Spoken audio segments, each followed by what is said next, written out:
So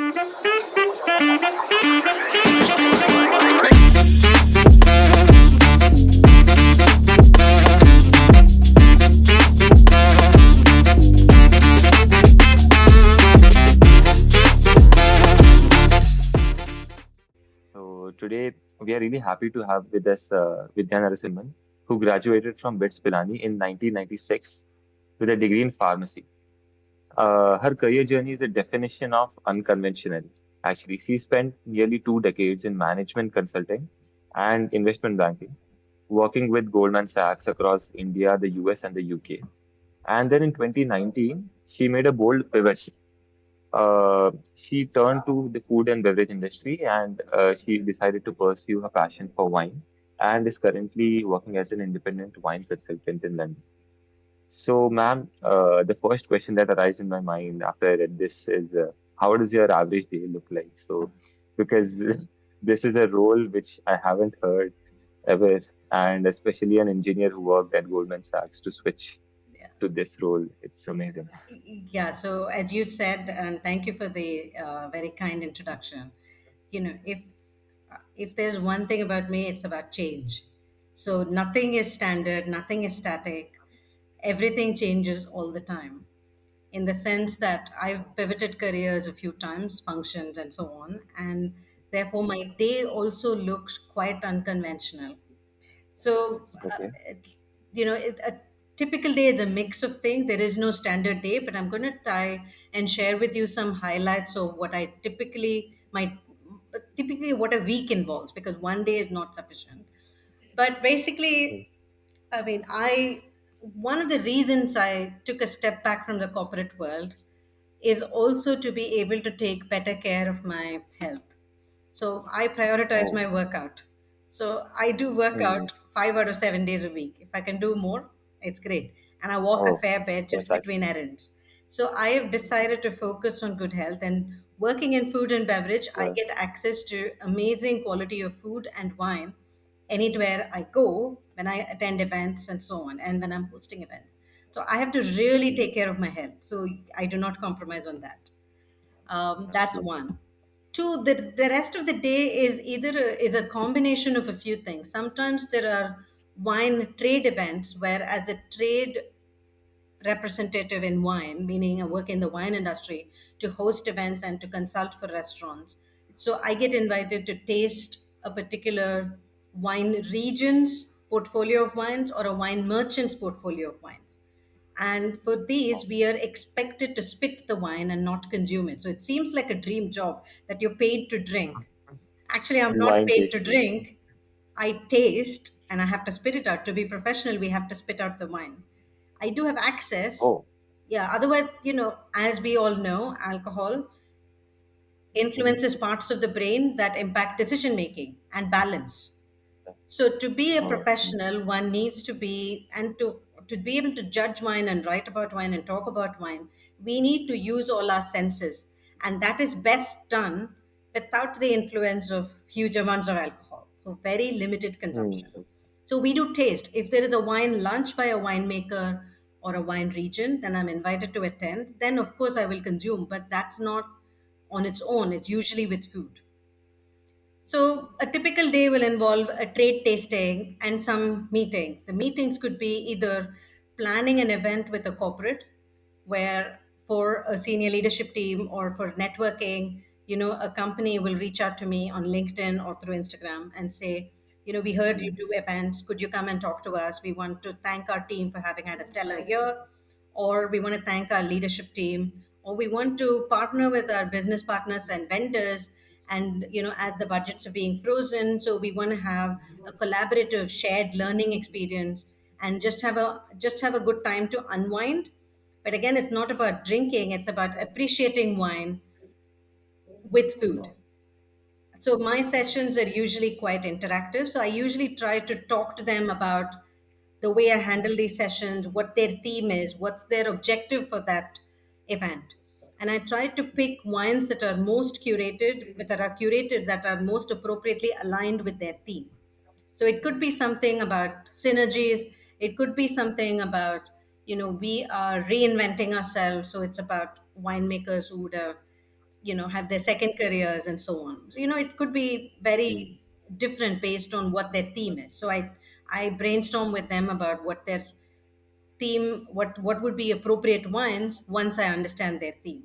So there will be a meeting like that. Sometimes I partner with restaurants to host dinners and wine tasting. So then it's usually about planning, meeting the chef, trying their food, and being able to define what is the date and time and what's the ideal audience, how do we market it, how do we market the event, and so on. So there are all of these things happening. Mm. And sometimes I also work with the restaurant to curate a wine list for them, in which case it's not a one off event, but it's an involvement for 3 to 6 months, depending on when we start, up to their launch or until the launch of their wine list. The restaurant may be already in existence, in which case they want to revamp their wine list.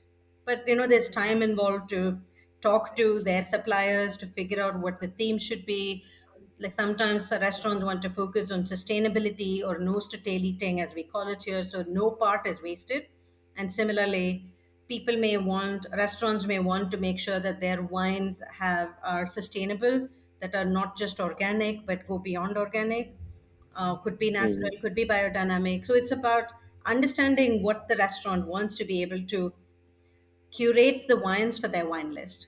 So I do a combination of things, some consumer events like that, and some consulting for restaurants to be able to create their wine list.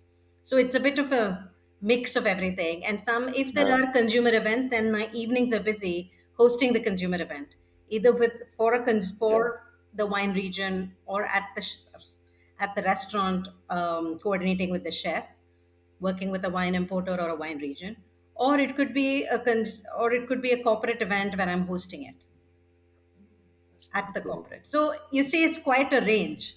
It's a, yeah, it's really a big change. And I didn't even imagine that a wine consultant would have done such a large area of expertise. So, anyways, like, how do you even get started with this? Did you imagine as a student in BITS Pilani that you would end up as a wine consultant? Or Never. did you aspire to be? Now, I don't know when that aspiration came along. It was definitely not. I grew up in India in the 90s, Hmm. early 90s, Hmm. right? So there was very limited or literally nothing as far as wine was concerned. After, Exactly. opening up the economy in 1991, we did see some international brands, but being a student myself or an early young professional, I didn't have the money to be able to spend on wine. But as I And did progressed you in my see career, people around you? Yeah, did you see people around you influenced by or amazed by wine? Like, did you have wine around you as you grew up? definitely not, Or right? I mean, I grew okay, up in a middle class family in India, so there is no access to okay, wine. You know, okay. what you see on ads are also just other alcohol brands. Like people were familiar at that time with Kingfisher or Cobra or other alcohol brands like Old Monk, or some of the other ones which are very popular among younger people. And of course, you hear about Scotch and single malt, and some of those in like Yeah. upscale settings. But Mm-hmm. often one doesn't have access to these, right, in India. And also, depending on Yeah. where one is from in India, state to state, the alcohol laws differ. So at that time, definitely, I didn't have access to alcohol or wine. So never in my life did I imagine, and definitely not when I was a student at Pilani, or for immediately following that I would ever pursue a career like this. But Okay. you asked me, where does one start? I think Mm. one starts with the curiosity, right? The curiosity to explore flavors and to explore different things, whether that be in food, and then along with food, what do you drink with food, whatever comes with it. Now, nowadays everybody says eat and drink local, or and that's been there for a few decades. But early on, other than whatever we grew up with, right? Whether it's juice, just regular soft drinks and juices, whether it's, I mean, I'm going to date myself here, Maaza or Fruity or Thumbs Up or Limca, or we No, just no, are they are aware still of that. relevant now. They're Yeah, or relevant. Rasna even, those are that's what we're Oh, exposed yeah. to growing up in India, right? And then once you Yeah. start working and you enter the corporate world, and nowadays happy hour is a thing, and people do unwind with some alcohol, Mhm. then you get exposed Mhm. to a range of drinks, either beer or vodka or wine. So I think everything, pursuit of anything that is different requires a certain element of curiosity, and That's how true. one builds on that curiosity without without losing a sense of rationale and sanity, right? In the sense, like, Yes. especially with alcohol, with some other things, Mm. whether it's food, if we overeat, we know that we're overeating, the body will protest, as it is with alcohol. So, we're able to do that much better, but alcohol at some level makes people feel good. So it's harder to keep that restraint when it comes to That's alcohol. So I think one needs a reasonable amount of awareness of when to stop with alcohol. that's true. So one Yeah. needs curiosity, and one needs to have a sort of rational mind and say, I shouldn't overdo this, and be careful and cognizant. Mm. Friends and family do help and say, that night was too much, or, we should rein back, and so on. That does help, but also self awareness is important. And I That's think true. that curiosity extends to everything, right? Like outside the workplace, when you're traveling on a personal trip for Mm. vacation, or Yes. anywhere else. I think that's where it happens. And then, given that I'm South Indian, but I went to Pilani, and I absorbed North Indian food. Like growing up in South India, I didn't have, Mm. like, we didn't eat chapati or roti like every day, Yeah. right? But it's different now. But I'm Mm. talking about the 80s and 90s, where even a different sort of cuisine is very new, and we adapt to that. So similarly, Yeah. traveling wise, then I've realized, oh, I actually like tasting these. And I grew up vegetarian, but I eat many things now that are not fully vegetarian. Still, I'm still largely plant based, but I do enjoy good food, and therefore that curiosity stays with me to try out new foods. And when I'm trying out new foods, then I'm eating and drinking local. So on my travels, when I started working, on my holidays and so on, when I'm traveling outside India, then I try to eat and drink local. And somehow Mm. wine came into the picture Mm. when I'm traveling in Europe and so on. And then there's that curiosity about, like, how do I choose? How do I know what is good? And oh, then I may taste, as with everybody, I may go for the most inexpensive wine and then take a call if I don't like it. So, one builds on that curiosity and then says, and having to try everything, having had the access to try more things, and then trying these, and then thinking, reflecting on that experience and saying, is this what I want? Did I enjoy it? Should I try something else? And sort of taking that Mm. forward, right? Obviously, all this costs money, and I'm not encouraging everybody to go out drinking. All I'm saying is one needs to be have a balance of curiosity and awareness to try different things, reflect on that experience, and then see. Even when I was working and I was having all these experiences, I never thought this could become a career. Like, I worked in management Mm. consulting in India and in the US and with banks, and I never even thought that it could be possible to have this as a career. But at some point, moving That's from, true. I lived and worked in the US, and then I started writing a food blog about eating out. Along with food comes Yeah. alcohol and wine. And then I was always underconfident of not knowing enough about wine.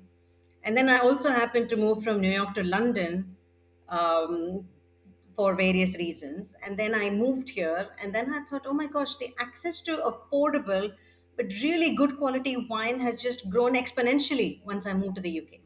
And also, wine education is a Mm. thing now in India. There are places where you can learn about wine, and in many of the metros, big cities, and also the Indian wine Yeah. industry is booming. Whereas Oh, that's back correct. then, when I was growing up, there was nothing. But also, moving from New York to London also made me realize that London is the center. The UK has been a country that has thrived on trading with the world, and obviously colonization and so on. So basically, they have trade relationships, positive and not so positive, over the centuries, with so many different parts of the world. And also for the UK market, like, wine is such an important component of the drinks industry. Mm. And Correct. people are consciously drinking wine with food. And so the access to wine is very high, even compared to a place like New York. And I'm not saying New York is bad at all, right? I mean, when you think of top cities in the world, you would think of New York and London. And that's where I've lived. And so trying different cuisines, trying different wines, my access just went up. And even in the supermarket, at £10 and £12 and £15, one gets really good quality wine and a variety. Again, that curiosity to keep trying different grapes and a reflection to say, did I like that grape? Did I like that wine style? And sort of making mental notes. Now, coupled with that, I also realized that there are wine certifications one can get by going through the experience. So there is an organization called Wine and Spirits Education Trust, and I started doing certifications with them. Um, there's a basic plus course which I started with in 2017, but I'd been drinking wine already for well over a decade.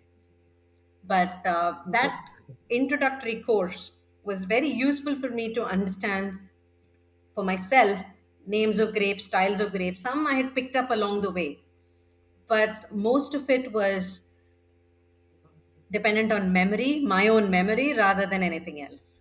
So I think that certification gave me a structured approach to wine, which I highly appreciated. And then I thought, oh, this is interesting. And given that I love food and I'm always looking for different flavor combinations and so on, I think my palate is quite sensitive, which I didn't know growing up.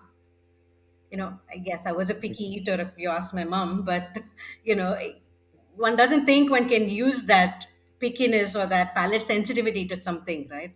But along the way, as I realized that, there's external validation when the certification exams happen and you get the grades. Mm. And because this is something you want to That's pursue, true. you're keen on putting in effort to max the test, right? If you're passionate Okay. about something, if you're keen on something, you do it sort of effortlessly. And even if you're putting in effort, it doesn't seem like effort. Until when you knew you should switch to Yeah. So then I thought maybe I should just do full something with passion. it. Maybe I should do something with it. And, coupled with some other life events and changes, and I was thinking, what do I want to do that will give me joy on a daily basis and something that doesn't feel like work? And Mm. thankfully, I was able to take a step back from the corporate world, given everything else that was going on in my life. And I was able to pursue something that really gives me joy. And I'm able to educate people about drinking less but better. Ma'am, speaking of traveling, how was it for you to move to Pilani? And more importantly, on a lighter note, what was your fondest memory on campus? Oh my gosh. Um, so I'll come to the fondest memory in a second. Your first question was, how was it traveling to Pilani? Coming And from like, what South was your India, first impression in Pilani back in '96? oh gosh. Like, it must have been I a joined in, rural village. yeah, no, I joined Pilani in 92, like 93 Oh, January. I was a second Samite. At that time, there were two oh, intakes. So I was a second Samite. So I joined in 93 Jan. I finished in 96 December. So initially coming from Chennai to Delhi and then Pilani, the journey was quite arduous and was with parents, right? The very first time a 36-hour train journey from Chennai on Tamil Nadu Express, coming to Pilani, coming to Delhi, and then figuring out how to get to ISBT from Delhi railway station, and then taking the bus to Pilani. That was quite an experience, and my parents were like, "Where are we sending that child to?" And especially coming from South India, it seemed really it is far, and for parents, it's very daunting, especially the very first time one comes.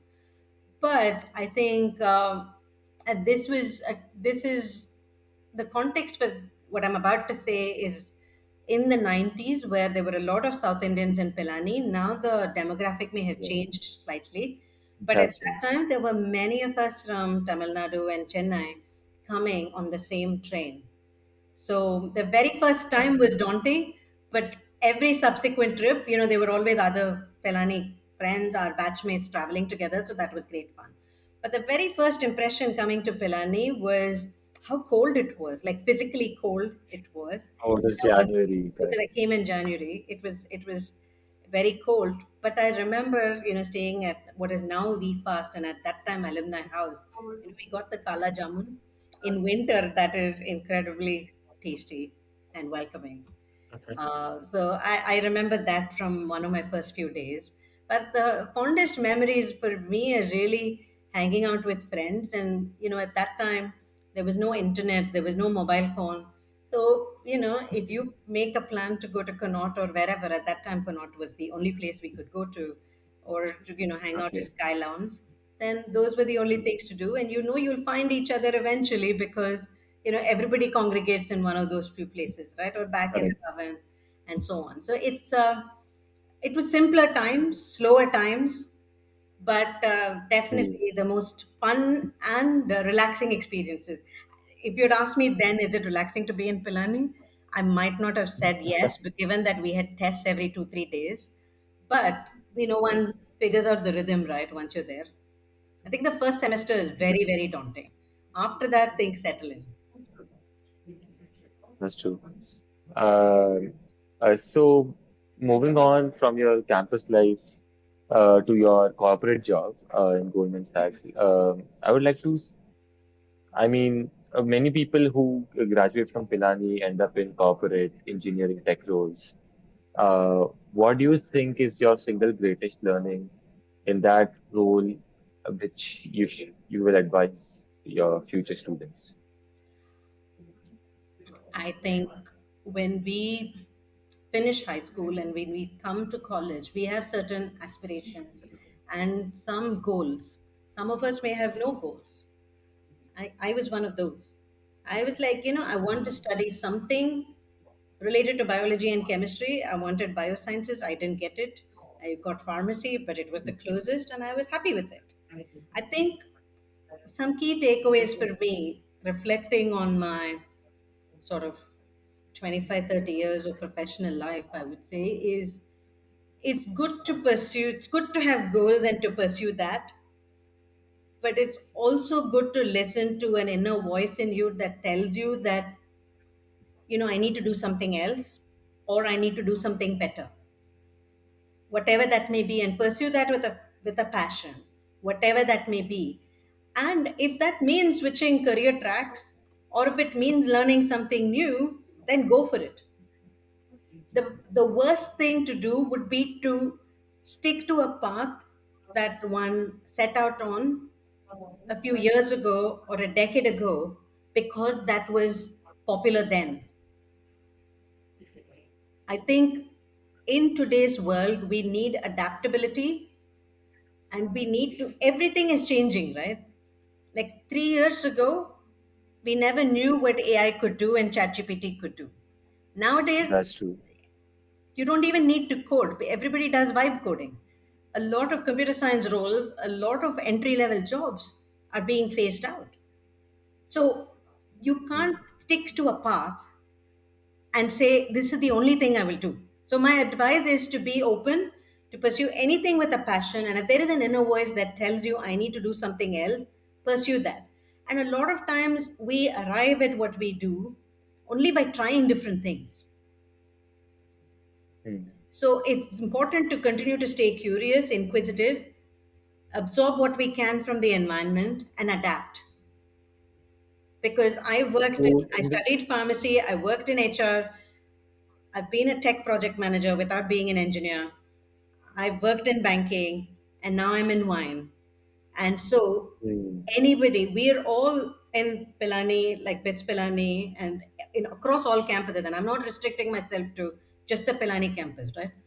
All the students who come to BITS are very strong, are very capable, and very talented and very smart. So I think people should believe in themselves, be curious, be inquisitive, have a passion, be aware of what's happening in the outside world, have that context in mind, and be open to change. Hmm. Uh, Also, like going forward, do you think the creative humanities roles will be more preferred than tech roles? Because all the entry-level engineering jobs are just uh, like captured by AI, so people would have to focus on uh, people management or team, like just humanities in general, creative careers. Like we don't need a lot of technological. uh, manpower right now. Potentially, I don't know enough about the technology space to comment, other than I know that from general reading that, you know, AI can do a lot of coding and tech Mm. roles. But equally, even what was considered knowledge based roles like entry level, top consulting jobs are being phased out. So, yes, people skills are very important. Is technology skill important or not in the future? I think it's still important to know what is right, right?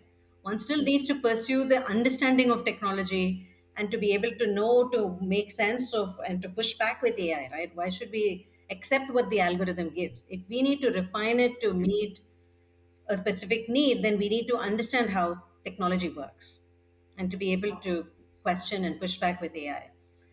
That's one. That's all I can say about technology. Now, coming to your Yeah, question on the creative role, now AI can write poetry. So, and it writes a lot of LinkedIn posts today, and all other social media posts are generated by AI. AI can create images too. They can create PowerPoint presentations too.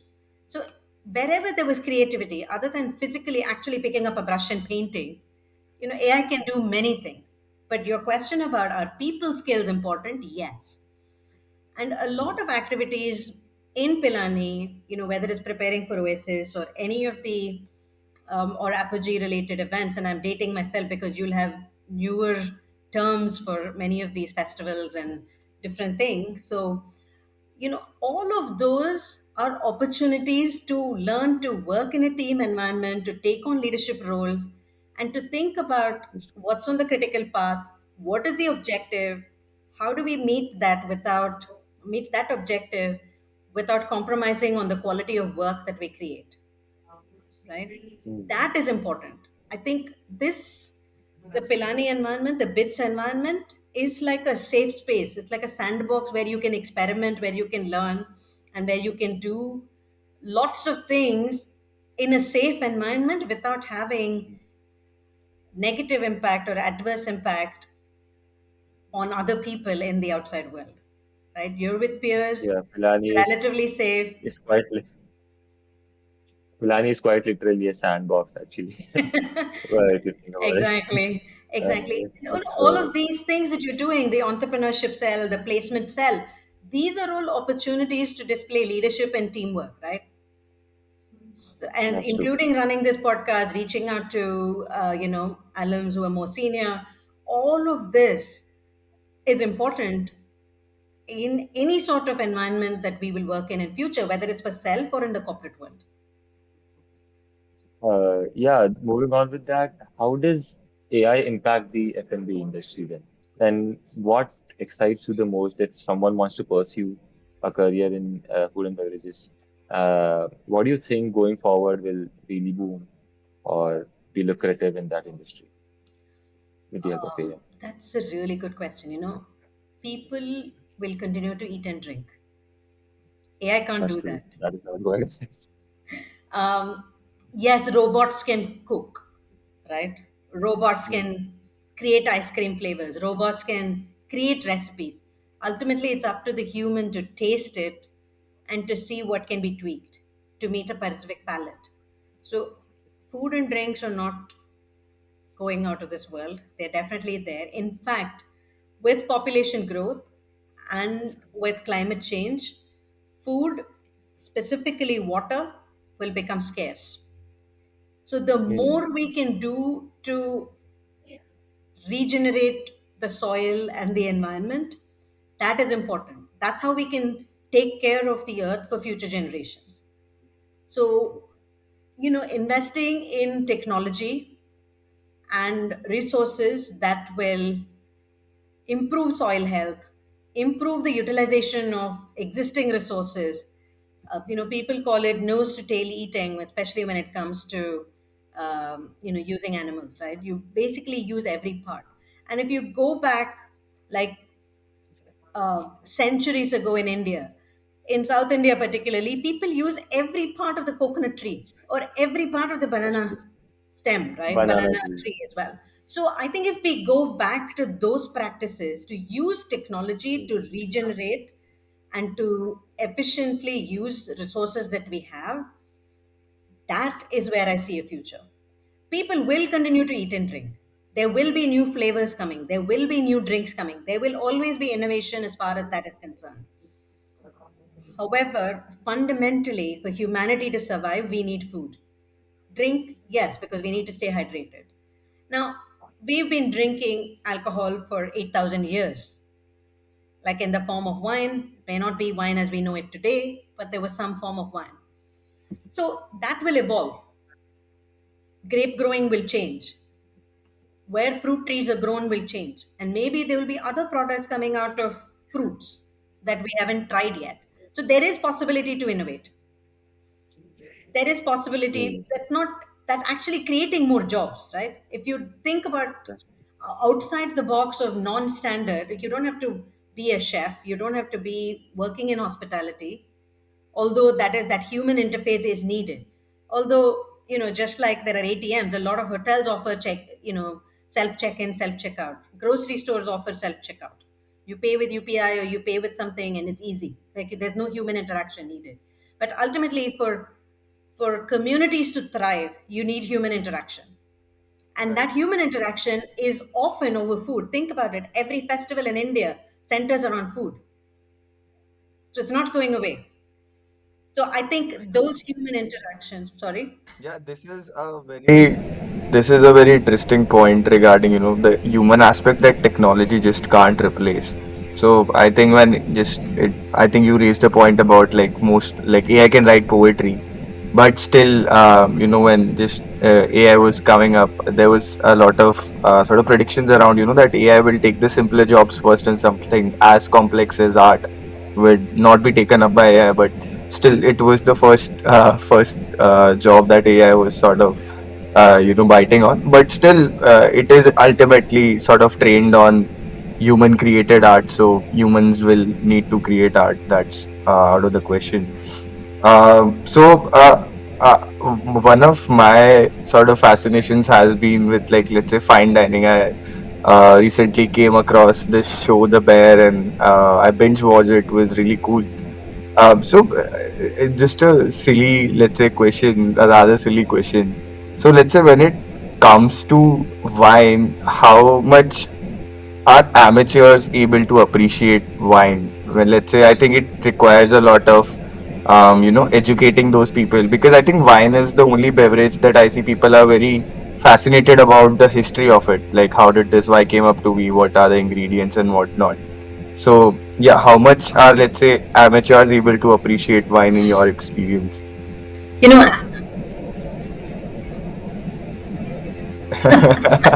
no, but to spit out first, one had to swish it around first, right? Right, To right. get to know the palate. Anyway, to answer your question, as with anything, as with every time we try something new, we only the message that goes to the brain is to figure out, is this safe for me or is this not? Now, alcohol is bitter, and if you Mhm. know, it is an true. acquired taste. So for most people, the bitterness is primary, and it is like, no, I don't know if I want to drink this.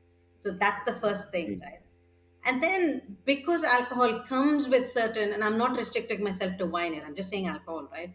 Whether it's beer or True. any hard liquor or wine, there is some bitterness to that alcohol. So often we step back and say, do I want it? But you also know that it's used to socialize. Right. It's a platform to socialize around with people around. And therefore, then we say, oh, there is a benefit to that, so let me just have it, right?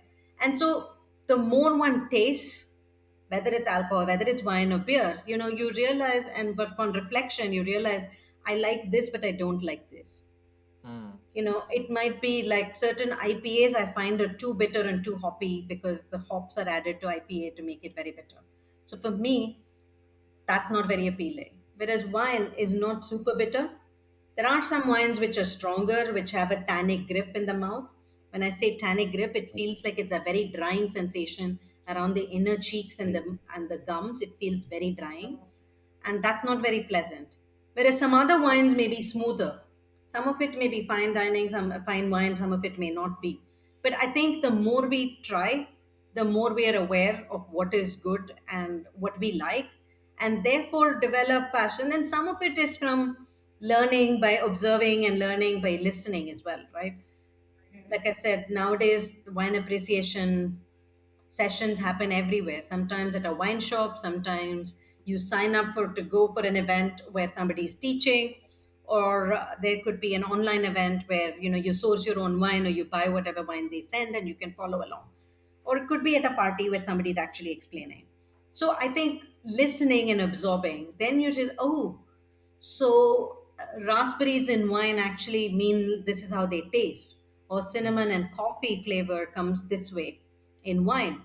And Mm. so then it's about associating what you hear with what you're tasting.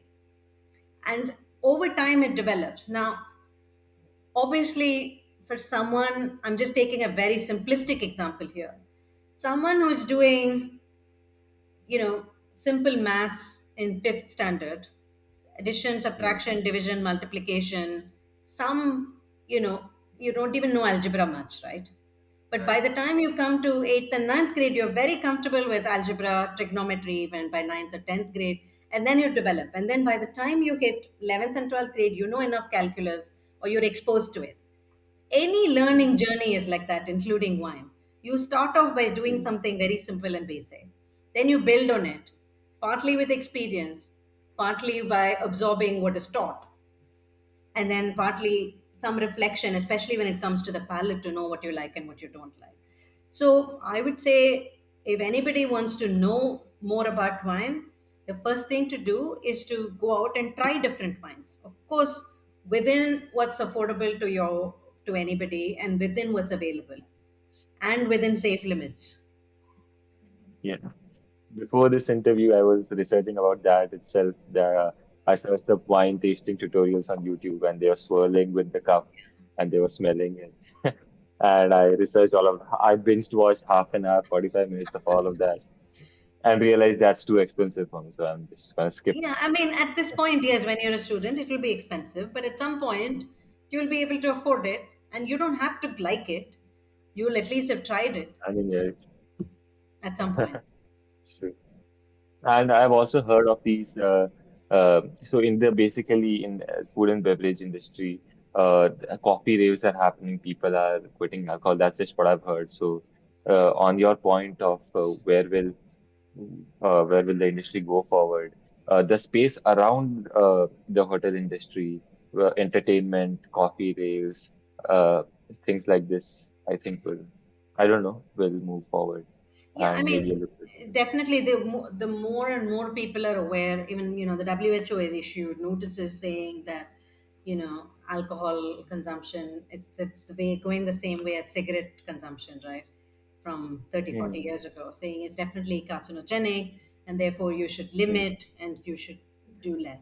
But also with Gen Z, and after that with Gen Alpha, they may not consume as much alcohol as the Hmm. boomers and Gen Xs have consumed. So Hmm. there is definitely a shift coming. Will it mean the end of alcohol? Perhaps, perhaps not, but I don't see it ending anytime soon. It will change. The amount being consumed will change. The way in which it is being consumed will change. But some of it will still continue to be there because we've had it for I don't know, several centuries, right? Several thousands of years.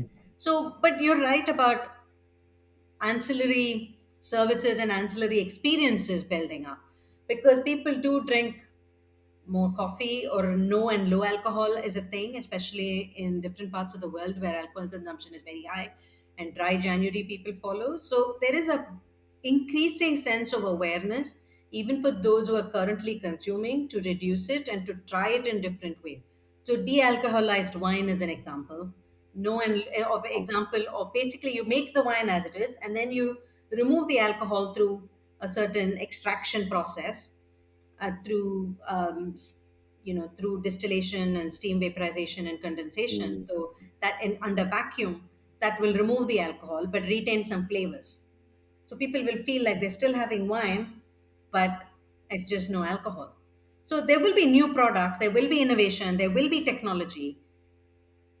Some of that will use AI, some of that will be physical building, physical manufacturing, and those jobs are not good. They will be automated. There'll be fewer people doing those jobs, but there will be other things coming along which we can't even envisage at this point. But the need for human connection will continue to be there, and that is best done over food and beverages. So when it comes to, let's say, I think food and beverages, they are just a very integral part of Indian culture as well. But I don't think I particularly see people, appreciating wine in India. So there are recent brands like Sula Vineyards. They've become pretty big Yeah, now. But yeah. what's your perception of wine in India when? So I have to say, disclaimer that I've left India 22 years ago. I still go back and visit, but I don't live there anymore. However, I do know broadly because I have friends and family still living there. So I would still say wine consumption in India is relatively low compared to the amount number of people who live there. Partly because again it's not very affordable because of the huge tariffs that exist Mhm. between India. The local wine industry is not producing sufficient to be able to reach the masses. I mean, Sula has done a great job of making people aware of Indian wine, and Mm. that is very good. However, with some of the recent trade deals being announced, Right. especially India and the EU, the Mhm. import duty or the tariffs on wine, especially from the EU, is being cut down from 150% to 40%, and then eventually it'll be phased down to much lower amounts. So, with that, the Indian market will get access to European wine Hmm. initially Hmm. and will become more affordable. So soon you will start seeing brands that are more available throughout India. Now, obviously, state to state laws are different, so it will be different. I can't promise it will hit all parts of India, but I think the the top cities, the top 10 cities in India will very likely see a lot more wine being consumed, if not Hmm. next year, in the Mm. next 5 years. And coupled with natural population growth, people's affordability going up, it will all change. And therefore, wine consumption will increase in India, even compared to what it is now. And it may not be just wine, right? It could be other forms of alcohol as well. It could be whiskey, scotch, it could be many other things as well, or tequila, or other things, depending on what these trade agreements result in and what the governments agree. So there's always the possibility for, I see a huge potential for growth, but at the same time, I want it to be measured in Mhm. the sense that I want people to take care of their mental health and their physical health. And, drink Mm. less but better should be the motto. At least that's mine. Right. So I mean, you are right about just the taxations and the tariff cut might just make it more accessible for Indian audience. And I think my generation in general is like much open to trying out new experience. So we might just Mm. see a new wave of wine adopters come in India in the next decade or two. So how is the wine culture in UK? So from what I know, in Italy, let's say people have wine in breakfast, lunch, and dinner. So Mm. what is it like in UK? And what is, let's say, your relationship with wine? How often do you consume it? That's a really good question. And like I said, I taste more than I drink. Mhm. I only Mm. drink wine with food. I only Mhm. drink wine with company and food. Mhm. So, Mm. I do not consume wine for the sake of it. Mhm. I do taste wine at trade events and at lunches and dinners, but I'm not always consuming it. Like I said, I spit it out. Mhm. For personal consumption, I do use it. I Mhm. would say it's something like a couple of glasses once or twice a week with food and with company. Mhm. That's my wine consumption. It's not a lot. Right. And I don't drink other types of liquor. Occasionally, I may have a cocktail or a beer, but I don't. That's me. But I think you had a first part of the question which I missed. Which is what's the culture around wine in UK? Culture wine in the UK. I think here people do not drink wine for breakfast. In today's That's world, other than people who work in the wine industry who are at wine lunches, I don't think drinking wine at lunch is a thing unless one is on holiday and is out to take it easy that day. so Mhm. one doesn't. But the wine culture is reasonably strong here in the UK, given that it's one of the most price sensitive markets for supermarket wine. And the range of wine available in the UK is very high at all price points. And one can get grapes that's not heard of in other parts of the world. Like if you think about France or Italy or Spain or America, US, you the the wine that's consumed the most is the wine that being made in that country. So domestic consumption of wine is very, very high. Whereas consumption of international wines is actually quite low, Hmm. except in the UK. Because like I was Hmm. saying earlier in today's conversation, the UK has had trade relationships with different parts of the world. And in the 80s and 90s, the UK saw a lot of wine from all over the world coming into the UK. Not just the French because the neighboring country, or from Europe because it's nearby. So I think UK is very, very unique in that it's able to get global brands at all price points, and that range is unparalleled. But Right. at the same time, there are competing beverages. Example, craft Hmm. beer and ales in the UK. And nowadays ready to drink things like cocktails and mixed drinks are also increasing in popularity, because wine is too esoteric, because you don't know the label. There are so many producers. How do you know? Whereas big brands, you know, Diageo, everybody knows a Johnny Walker, right? People Right. are aware of those Mhm. big brands. So they have a lot of presence and awareness in the public. And that's Hmm. true for other alcohol as well, is my point.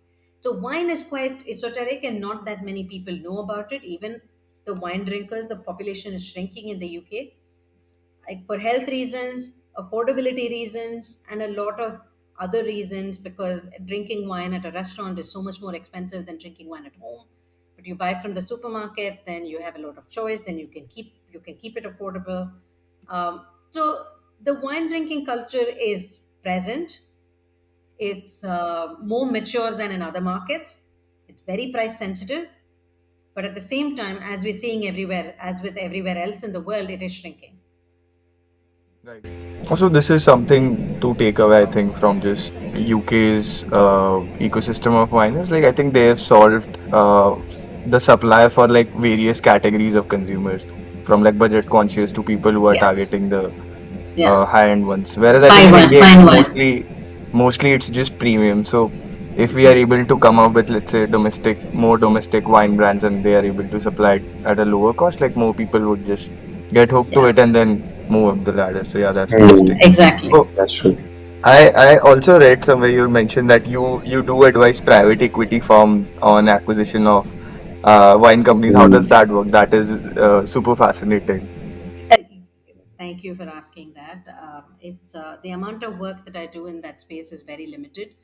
Often it's about they want an expert to come and weigh in on what's like questions like you've asked me. What do you think this market is like? Where do you think are the bottlenecks, or where do you think are opportunities for efficiency, like in supply chain, in distribution, and so on. And then when they're taking over companies or they're taking over brands, then it's often like helping. They do their due diligence in terms of numbers, right? But I Right. bring in the expert color on the wine industry or that particular brand or that portfolio of brands. So Uh-huh. it's very specific to wine, not necessarily about the larger business deal, Understood. like not looking at Understood. their ratios and not giving an opinion on that. But it's much more the my knowledge of the wine industry and how markets operate that comes in. Interesting. Yeah. Yeah, speaking about companies, I was just curious about what is Be Inclusive Hospitality? Like, it's a not-for-profit organization. It talks about inclusivity. Yeah. I was just curious it comprises of. So, Be Inclusive Hospitality is a non-profit, as you said, that exists to promote racial equity in hospitality. So that's typically in in a restaurant setting or in a hospitality like a hotel setting and so on. Because often people of color, I'm including us Indians here because we're not white, we are we as a general population, and I'm not saying the people like us who go to Pilani, right? Because those jobs are not the ones we naturally tend to take for career. We may do that as like a part-time job when we're an international student or something. So often one realizes that to form a career path in that industry, there are barriers. Some of it is access to education, some of it is access to jobs. So, Be Inclusive Hospitality promotes racial equity by providing resources for professional development for colored people and for people in minority ethnic groups to be able to access opportunities. And Hmm. so there are also brands that Be Inclusive will partner with, or companies that Be Inclusive will partner with. They could be hotel chains, they could be beverage brands, they could be companies like even Uber Eats or Just Eat, or examples like that. Those are just examples. Basically, companies that are in the food and beverage space that will want to sponsor, because they also believe that inclusivity is important. So Hmm. I mean, if you think about it, we try different cuisines from all over the world, right? In India, we try from foods from all over India, depending on where one is. Hmm. And so, it's about that curiosity and being able to access diverse experiences that people want. So, which means we should bring together the hospitality industry to be able to serve what consumers want, but in a way that helps the hospitality industry as well. So, that's what Be Inclusive Hmm. does. So, I'm on their advisory board and I advise them on opportunities that they come up with or how to partner. And, there is a CEO, there's a founder, and as part of I'm one of the advisory members, so I contribute to that just as being a board member. And then I also help them host events when they host events to recognize their community, to showcase talent in their community, and so on. Hmm. I was just watching, like researching about your blog, Not Just Vegetarian. I think it's really an interesting concept because while traveling abroad, we don't really get vegetarian meals Yes. or restaurants to go to. And I just really enjoyed. It was my first time reading a food blog, so it is really interesting. And that is how I think you start in this space. You start small by writing blogs, and then it grow as you go. Uh, exactly. So, if wine, I was thinking if the wine industry comes into India, it will absolutely change our lifestyles and how we interact with food. Like in recent times, Swiggy and Zomato have changed how we order in. Yeah. Uh, Most of the times we just blink at it. Otherwise, नीचे किराने वाली दुकान पे तो कोई नहीं जाता अभी. Uh, So, uh, so that is how it might be just a big industry waiting to be tapped into. yeah, Uh, definitely. I mean, India is the fourth largest economy. The population is yeah. growing. uh, and people want new experiences. The new generation wants new experiences. And nobody, as you said, goes shopping downstairs. People may blink it fine as long as there's some age verification criteria Hmm. set and that validation can happen. I think there's huge potential for wine growth in India for consumers and business for producers. That's for true. That's for sure. So, Got it. Vansh, do you want to uh, Yes, add so anything? just one last closing question we have. So this is something that we were very interested in asking you when we were discussing, just the homework that we did around your story. So I think even at the start of the interview, you mentioned that everything in your life, even your day-to-day activities, are driven by curiosity, particularly. So when you were talking about, just making career switches based on curiosity, just moving to doing things that excite you and you have passion for. Uh, so how does actually when manage oneself when making these changes? Because again, it is a very big leap of faith moving into a new industry where there are no set frameworks. Because as mentioned, like I'm sure you did have a playbook to go through when you were getting into the wine industry. True.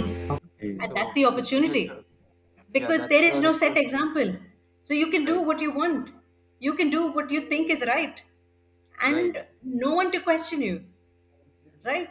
Nobody to say, but that's not what you do, because who else correct, has set an example? Nobody. And correct. that's the opportunity, right? Mm-hmm. That's the excitement of doing something new and going something where nobody else has gone, because you are setting the path for yourself and perhaps for people in future. I think that curiosity and that, I mean, I agree. Initially, there's apprehension, right? Before I quit my corporate job, I had to think a lot Mm-hmm. about I'm going to lose that regular paycheck. Mm-hmm. What am I, even if I didn't, because of my circumstances, have to wait on that paycheck, because of adequate savings and adequate investments done, that potential loss of cash flow is still a huge impact, right? That does require a lifestyle change. That does require a change in the way one operates. But that has to be weighed with all the pros of the benefits of what that new life will bring, which means better ability to manage my health, better time with family and friends, meaning I can be interacting in a relaxed manner without worrying about, oh, so and so is waiting for my deck to reach, or for this launch to happen I need to check that this activity has happened. I'm still doing that, but in a different way, but with respect to wine. Like, I still need to make sure for my event that the wine delivery has happened and that it is stored to the right temperature. That's not gone, but it's at least in a way that has meaning for me, right? So Right. weighing that, the pros and the cons matters. And there is a lot of apprehension, but I think when we're young, we don't know enough. We've not had enough experiences to trust our gut, but the more we work, the more experiences we gather, we develop our gut instinct. And at some point, one will realize that I don't want to do this anymore and I need to pursue something else. And it doesn't matter if nobody else has done this and set the path for me, I will do this. It will happen with time. And the thing is, we shouldn't rush that process. And it is okay to try different things, to say, oh, right now, this is what I want to do, and to go down a certain path. Even if it's been done by other people, because that's your journey on that path to know whether or not you like it and whether or not that's for you. So I would say the curiosity and to some extent some courage to try something new, to Hmm. take risks, because there is no risk, if there is no risk there is no reward, right? And that reward doesn't necessarily mean monetary. It could be Definitely. something which is far more fulfilling to oneself, Hmm. whether it's pursuing a passion or whether it's having impact in the larger world. I think a combination of curiosity, courage, and being aware and having a timeline as well, right? Saying, oh, I'm going to do this for a couple of years and see where this goes. I'm going to go all out. And then ultimately, needs must, right? If one has needs, then one must do certain things, which means it Right. may be going back to a regular day job that gives adequate time to pursue one's passion. So I'm just saying there is no answer. One has to figure it out by doing different things and by taking a call with awareness, having adequate mentors in place. And I mean, Hmm. I didn't have for wine, but that's just an example, right?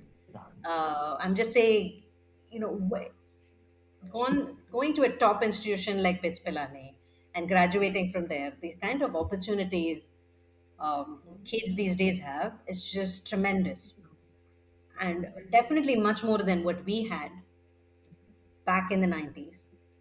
But that also means there is too much to decide from. Exactly. Right. It's too much. So I think, for youngsters, it's just about exploring different things, seeing what you like, introspection. That is important. Reflection and introspection is important to see. This is the job that everybody wants. Am I happy in it if I have it? Hmm. Mm-hmm. Hmm. Or am I happy? Does my job allow me to do something that I actually enjoy? And it's giving me decent money. It's not a cool job, but it's a good job that keeps me going and I can do something else that is cool. Then, Hmm. and it's not a bad career path, then why would I want to quit it? I think Right. I'm not there to answer that for somebody, but I think that requires reflection and introspection. Right. It's a personal journey, end of the day. Yeah.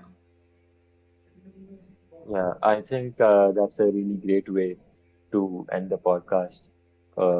Thanks a lot, ma'am, for taking out the time to interact with us between a busy schedule over there in the UK. So, So a lot of things were learned today. A great deal about wine and the food and beverages industry. Looking forward to explore this sector more, actually, explore more, learn more about wine.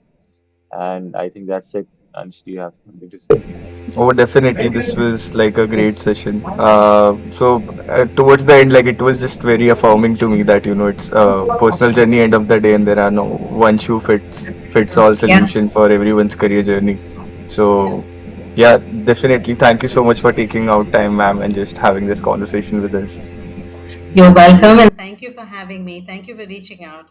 And nothing that I've done in life is particularly spectacular. Mhm. It's just about being open, curious, adaptable, and having a little bit of courage to manage. So I think if everybody takes away something from that, it's to be curious, to have a little bit of courage, to reflect, and then to Right. craft your own journey. Wishing you guys all the best. Definitely. Yes. Thank you. Thank you Thank you so so much. much, ma'am. Bye. Yeah.